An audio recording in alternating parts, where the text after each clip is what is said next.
Bonsoir. Je ne sais pas vous, mais moi, j'en ai marre de l'écrit. Je trouve que même lorsqu'un enseignant veut travailler sur les comptes avec les élèves, il le fait à l'écrit. Pourtant, nous savons tous qu'on comprend mieux un savoir scientifique lorsqu'on le transforme en histoire racontée oralement. Il était une fois. En effet, l'être humain rêve et semble éprouver un plaisir à raconter, se raconter. La preuve, c'est que même les universités ont mis les doctorants au défi en leur demandant de raconter leur thèse en 180 secondes. C'est dommage que vous ne soyez pas en cercle pour écouter le récit de ma thèse. Vous voulez que je vous la raconte quand même? D'accord. Il y a de cela quelques années, enseignante de français en collège, je me demandais comment faire progresser mes élèves à l'oral. J'ai tout essayé. Heureusement, j'ai trouvé le compte. Ma thèse porte sur les enjeux du compte oral et de l'oralité en milieu scolaire. En réalité, je m'intéresse aux pratiques de l'éducation pour comprendre comment fonctionne le compte dans la société et dans les programmes scolaires.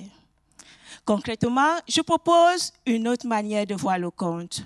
Au lieu de partir de l'écrit vers l'écrit oralisé, l'enseignant peut partir de l'oral vers l'oral. Par exemple, pour étudier Le Petit Chaperon rouge de Charles Perrault ou plusieurs autres contes, je propose non pas de commencer par lire la version écrite, mais de partir du souvenir des élèves en leur demandant de se raconter leur version du Petit Chaperon rouge. Allez savoir si dans cette succession du bouche à oreille, le loup ne se trouverait pas cuisiné par la grand-mère pour sa petite fille.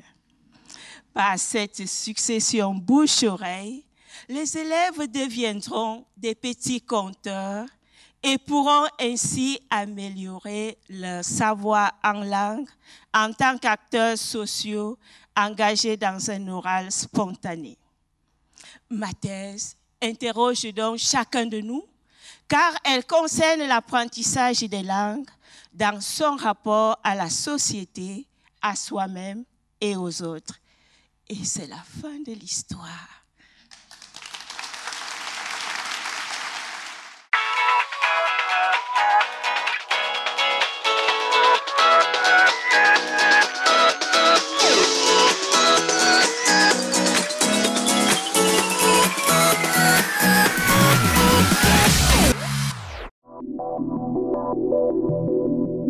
Thank you.